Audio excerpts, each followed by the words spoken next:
Hi, welcome back. In this specific session, I'm going to walk you through on decision making theory. Decision making is an integral part of our life because day in and day out we make plenty of decisions. But not all the decisions are fruitful. The reason is we just don't make decisions in an isolated environment. There is a lots of interaction. First, let's look at what are all the different decision making environment we are in. Briefly, there are three different types of a decision making environment, wherein first we make with certain certainty.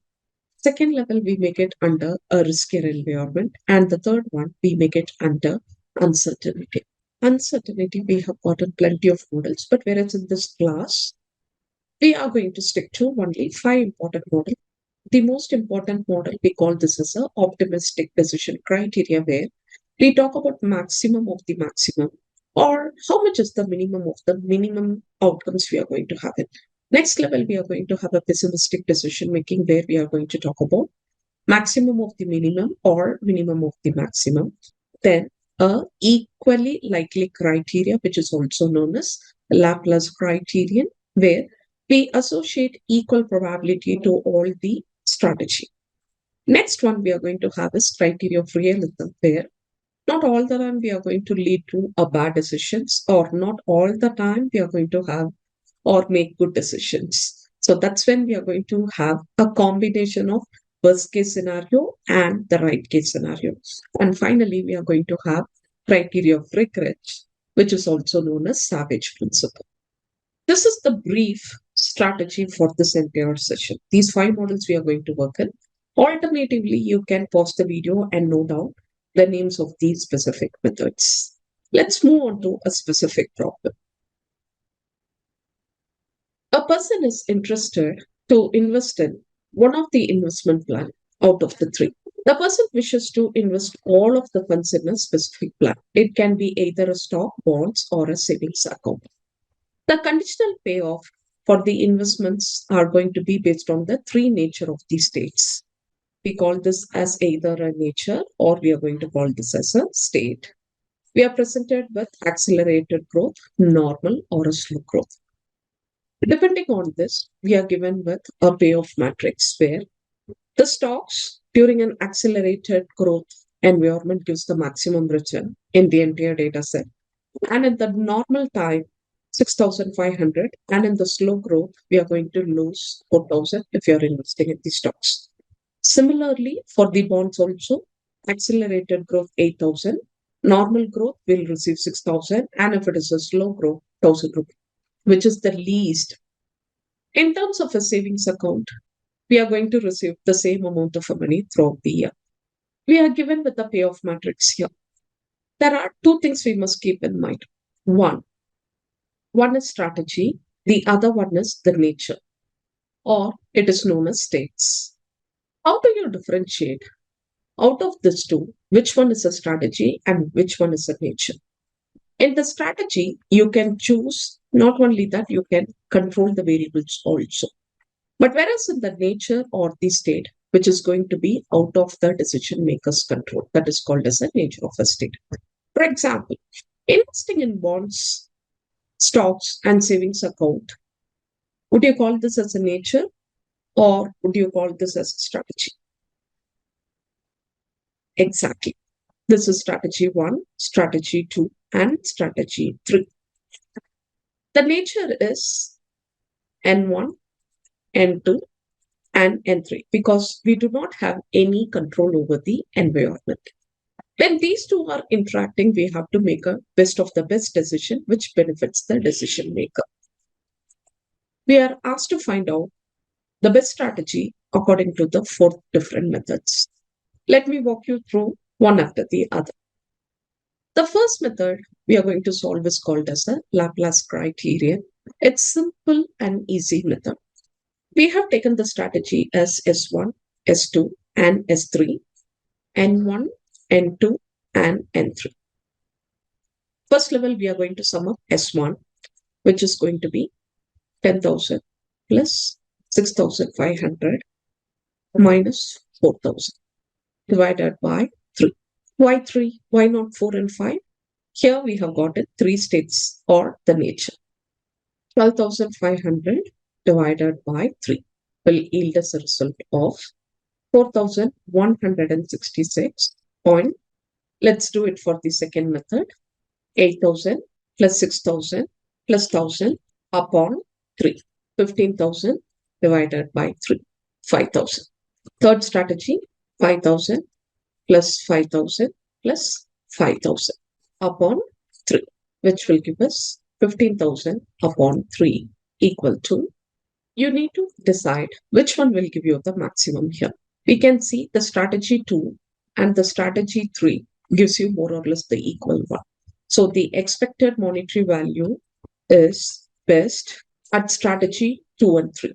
So the investor can either invest in a bond or invest in a savings account.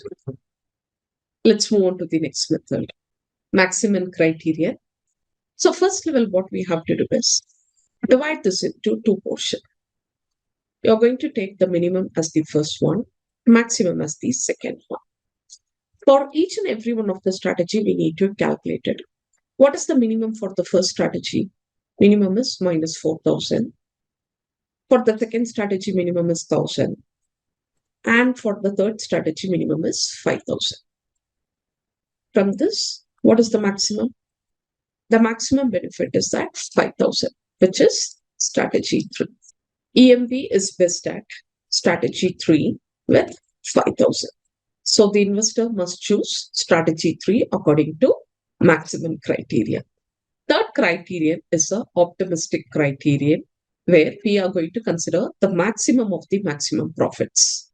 For the first strategy, what is the maximum? 10,000. Second strategy, 8,000. Fourth strategy, 5,000. Now find out maximum of all this. The maximum is 10. So expected monetary value is best at strategy 1. EMP is best at S1. So the investor must choose strategy 1, which will give him a return of 10,000. Let's move on to the fourth method. We have finished Laplace, Maximin, Maximax. Let's go for the Hurwicz method. At the beginning of the class, we have seen Hurwicz method is also known as method of realism. Not all the time we will say the best of the best decisions will happen or the worst of the worst decision will happen. Best and worst is also possible. Not only that, we are not going to consider the normal growth because there is a possibility either too good of something can happen or too bad of something can also happen. So we are going to look forward to the good and bad aspect over here. What is this criteria of optimism at 0.6? In criteria of realism, we will consider the optimistic and pessimistic returns, which is the accelerated growth and the slow growth. For the optimism, you will give 0.6, and for the pessimism, you will give 0.6 into 10,000 plus 0.4 into minus 4,000. This will give us a value of 4,400. For the second one, 0.6 into 8,000 plus 0.4 into 1,000, which will give us 5,200. Similarly, for the savings account, 0.6 into 5,000 plus 0.4 into 5,000, which will give us 5,000. You have calculated the expected profit, out of which one will give you the maximum profit? The maximum profit is at S2. Expected profit is maximum at strategy S2, which is bonds, 5,200.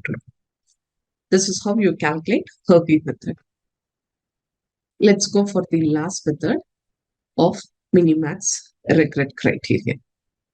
Stock is our strategy 1, strategy 2, strategy 3. Accelerated growth is N1, nature of the state, N2, and then N3. First level, what we have to do is any sort of a decisions when we make, there are multiple times we regret our decisions and there is no way to escape from it. First, identify which one is going to give you the maximum loss. Identify that. And from that, identify how can you minimize the regret, which means you cannot avoid the regret. You need to go through, but choose the minimum regret. I'm going to go for each and every one of the nature. First, find out which one is the maximum. For the nature, 10,000 is the maximum. For N2, 6,500 is the maximum. And for N3, 5,000 is the maximum. After identifying the maximum value, we are going to take that maximum value, subtract it from the entire column. 10,000 minus 10,000 will become 0. 10,000 minus 8,000, 10,000 minus 5,000. Similarly, 6,500 minus 6,500, 6,500 minus 6,000, 6,500 minus 5,000. Next one, 5,000 minus of 4,000. You have to be little cautious here. This will give you 9,000. 5,000 minus 1,000 will give you 4,000. And then 5,000 minus 5,000 will give you 0. When you implement all this, you're going to have the table similar to this one. Pause the video, complete the calculation, and then restart it again. I'm sure you have finished the calculation. So far, we have done for N1, N2, and then N3. For the strategy 1, the maximum regret is at 9,000, which is during slow growth, which means our money is not going to grow that extent or we might lose it as well. For strategy 2, which is bond, the maximum regret is going to be at 4,000. Again, during slow growth, the bonds will also hurt us. Slow growth. And for strategy 3, identify which is the maximum. The maximum is 5,000, which means during an accelerated growth, this will not give us much of a return. So you have identified where you're going to have the maximum regret for every strategy. From every strategy, identify if I want to minimize my regret, which strategy should I choose and invest in? In this case, strategy S2 will give me the minimum regret because 4,000 is the least out of all.